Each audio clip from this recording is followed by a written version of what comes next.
রাত ২টার দিকে সচিবালয়ের করিডোরে এখনো আলো জ্বলছে। পে কমিশনের অফিস রুম থেকে ভেসে আসছে তীব্র বাকবিতণ্ডার শব্দ। ভেতরে চলছে এক উত্তপ্ত বিতর্ক। কমিশনের সদস্যদের মধ্যে মতবিরোধ এমন পর্যায়ে পৌঁছেছে যে চূড়ান্ত প্রতিবেদন তৈরি করা কঠিন হয়ে পড়েছে। যে ঐকমত্যের আশায় সবাই অপেক্ষা করছিল তা এখন অনিশ্চিত। সূত্র জানাচ্ছে, পে কমিশনের ৫ জন সদস্যের মধ্যে ৩ জন একটি মডেলের পক্ষে এবং ২ জন সম্পূর্ণ ভিন্ন একটি মডেলের পক্ষে মত দিয়েছেন। প্রথম গ্রুপ চাইছে রক্ষণশীল পদ্ধতি অনুসরণ করে ধীরে ধীরে বেতন বৃদ্ধি করতে। দ্বিতীয় গ্রুপ চাইছে আমূল পরিবর্তন এনে একবারে বড় ধরনের সংস্কার।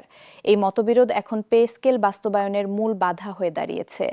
চেয়ারম্যান এখন একটি কঠিন সিদ্ধান্তের সামনে দাঁড়িয়ে। তিনি কি সংখ্যাগরিষ্ঠের মতামত মেনে নেবেন, নাকি দুই পক্ষের মধ্যে একটি মধ্যম পথ খুঁজবেন? আজ সকালের মধ্যে এই সিদ্ধান্ত না হলে পুরো প্রক্রিয়া আরও সপ্তাহখানেক পিছিয়ে যেতে পারে।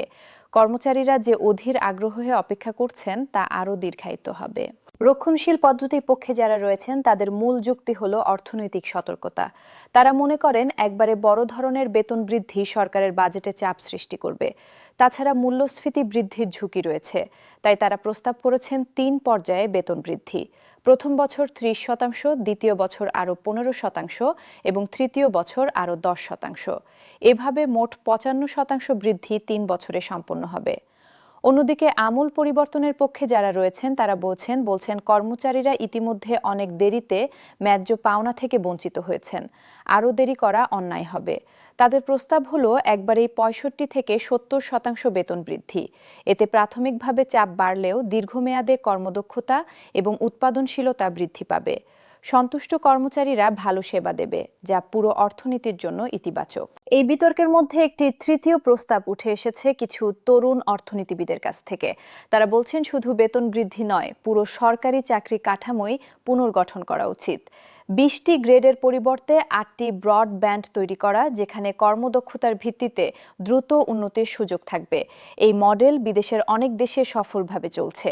তবে বাংলাদেশের প্রশাসনিক কাঠামোতে এত বড় পরিবর্তন আনা ঝুঁকিপূর্ণ হতে পারে। সরকারের ভেতরে এখন ২টি শিবির তৈরি হয়েছে। একদল মনে করে দ্রুত পে স্কেল ঘোষণা করা জরুরি, নতুবা কর্মচারীদের অসন্তোষ বিক্ষোভে রূপ নিতে পারে। অন্য দল মনে করে ভুল সিদ্ধান্ত দ্রুত নেওয়ার চেয়ে সঠিক সিদ্ধান্ত দেরিতে নেওয়া ভালো। এই দুই দৃষ্টিভঙ্গির মধ্যে ভারসাম্য খুঁজে পাওয়া এখন সবচেয়ে বড় চ্যালেঞ্জ। গতকাল সন্ধ্যায় অর্থমন্ত্রীর সাথে পে কমিশনের চেয়ারম্যানের একটি গোপন বৈঠক হয়। সেই বৈঠকে অর্থমন্ত্রী স্পষ্ট করে দিয়েছেন যে সরকার ৪০,০০০ করোড় টাকার বেশি অতিরিক্ত ব্যয় বহন করতে পারবে না। এই সীমার মধ্যেই পে স্কেল ডিজাইন করতে হবে, কিন্তু কর্মচারীদের যুক্তিসঙ্গত চাহিদাও পূরণ করতে হবে। এই দুই লক্ষ্যের মধ্যে সমন্বয় করা প্রায় অসম্ভব এক কাজ। বেসরকারি খাতের সাথে তুলনা করলে দেখা যায় সরকারি কর্মচারীদের বেতন এখন অনেক পিছিয়ে। একজন বেসরকারি ব্যাংকের ম্যানেজার যেখানে ১ লাখ টাকার বেশি বেতন পান, সেখানে সরকারি ব্যাংকের একই পদের কর্মকর্তা পান মাত্র ৬০,০০০ টাকা। এই বৈষম্য দক্ষ লোকদের সরকারি চাকরি থেকে দূরে রাখছে। ভালো মেধা পাওয়া যাচ্ছে না সরকারি প্রশাসনে। প্রাইভেট সেক্টরে যেখানে প্রতি বছর কর্মদক্ষতার ভিত্তিতে বেতন বৃদ্ধি হয়, সেখানে সরকারি চাকরিতে বছরের পর বছর একই বেতনে কাটাতে হয়। এই স্থবিরতা তরুণদের হতাশ করছে। মেধাবীরা বিসিএস দিচ্ছে না, কারণ তারা জানে বেতন কম এবং পদোন্নতি ধীর। এই প্রবণতা পরিবর্তন করতে না পারলে সরকারি প্রশাসন দুর্বল হয়ে পড়বে। একটি ভয়ঙ্কর পরিসংখ্যান সামনে এসেছে। গত ৫ বছরে প্রায় ১২,০০০ সরকারি কর্মকর্তা কর্মচারী স্বেচ্ছায় চাকরি ছেড়ে বেসরকারি খাতে যোগদান করেছেন। এর মধ্যে রয়েছেন ডাক্তার, প্রকৌশলী এবং প্রশাসনিক কর্মকর্তারা। তাদের প্রশিক্ষণে সরকার কোটি কোটি টাকা খরচ করেছে, কিন্তু তারা চলে যাচ্ছে কারণ বেতন ও সুবিধা পর্যাপ্ত নয়। এই ব্রেইন ড্রেন রোধ করতে হলে পে স্কেল আকর্ষণীয় করা জরুরি। তবে শুধু বেতন বৃদ্ধি সমাধান নয়, কর্মপরিবেশ, সম্মান এবং ক্যারিয়ার উন্নয়নের সুযোগও গুরুত্বপূর্ণ। অনেক সরকারি অফিসে এখনো প্রাচীন পদ্ধতিতে কাজ হয়। ফাইল পড়ে থাকে, সিদ্ধান্ত নিতে মাস লেগে যায়। এই ব্যবস্থা আধুনিকায়ন না করলে শুধু বেতন বাড়িয়ে লাভ হবে না। ডিজিটাল বাংলাদেশ গড়ার কথা বলা হলেও সরকারি অফিসগুলো এখনো পুরোপুরি ডিজিটাল হয়নি। অনেক জায়গায় ইন্টারনেট সংযোগ নেই, কম্পিউটার পুরনো, কর্মচারীদের প্রযুক্তি প্রশিক্ষণ দেওয়া হয় না। এই অবস্থায় তারা যতই বেতন পান, দক্ষতা বাড়বে না। তাই পে স্কেলের সাথে প্রযুক্তি ও প্রশিক্ষণে বিনিয়োগ করা জরুরি। কর্মচারী সংগঠনগুলো এখন আন্দোলনের প্রস্তুতি নিচ্ছে। তারা ঘোষণা করেছে আগামী সপ্তাহের মধ্যে পে স্কেল ঘোষণা না হলে তারা কর্মবিরতি পালন করবে। এতে সরকারি সেবা ব্যাহত হবে, সাধারণ মানুষ ভুগবে। পাসপোর্ট, জন্ম নিবন্ধন, ভূমি রেজিস্ট্রেশন সব কাজ বন্ধ হয়ে যেতে পারে। সরকার এই পরিস্থিতি এড়াতে চাইছে। অন্যদিকে সাধারণ জনগণের একটা অংশ মনে করছে সরকারি কর্মচারীদের ইতিমধ্যে অনেক সুবিধা আছে, চাকরির নিরাপত্তা, পেনশন, চিকিৎসা সুবিধা সবই আছে। বেসরকারি চাকরিজীবীরা এসব পান না, তাহলে কেন শুধু সরকারি কর্মচারীদের বেতন বাড়বে? এই অসন্তোষও একটি বাস্তবতা যা সরকারকে বিবেচনা করতে হবে।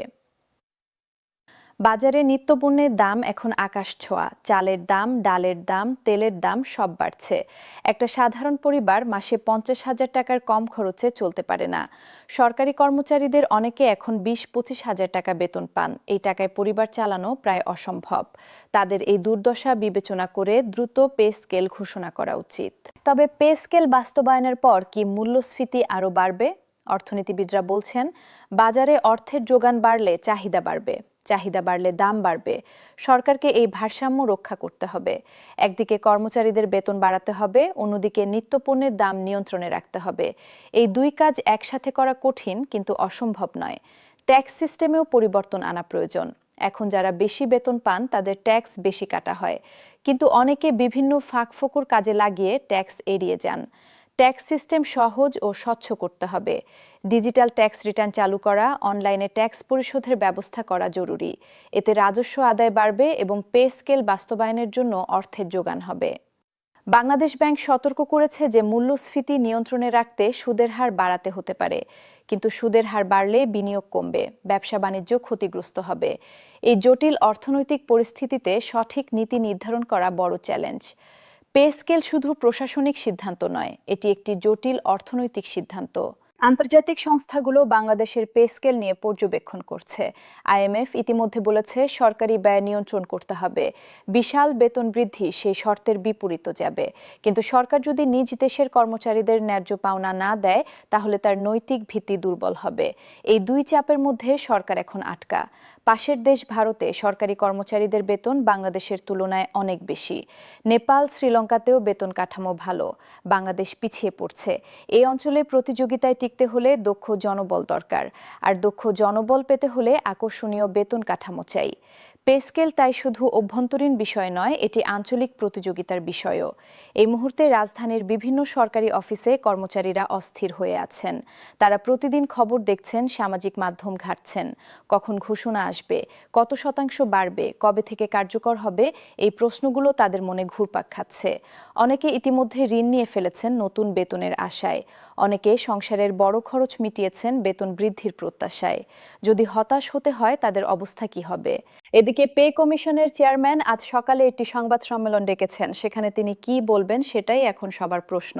তিনি কি চূড়ান্ত প্রতিবেদন জমা দেওয়ার তারিখ ঘোষণা করবেন, নাকি আরও সময় চাইবেন, কিংবা প্রতিবেদনের কিছু মূল বৈশিষ্ট্য প্রকাশ করবেন? পরবর্তী কয়েক ঘন্টা অত্যন্ত গুরুত্বপূর্ণ। এই সময়ের মধ্যেই অনেক কিছু পরিষ্কার হবে। পুরো দেশ এখন অপেক্ষায় আছে সেই ঘোষণার।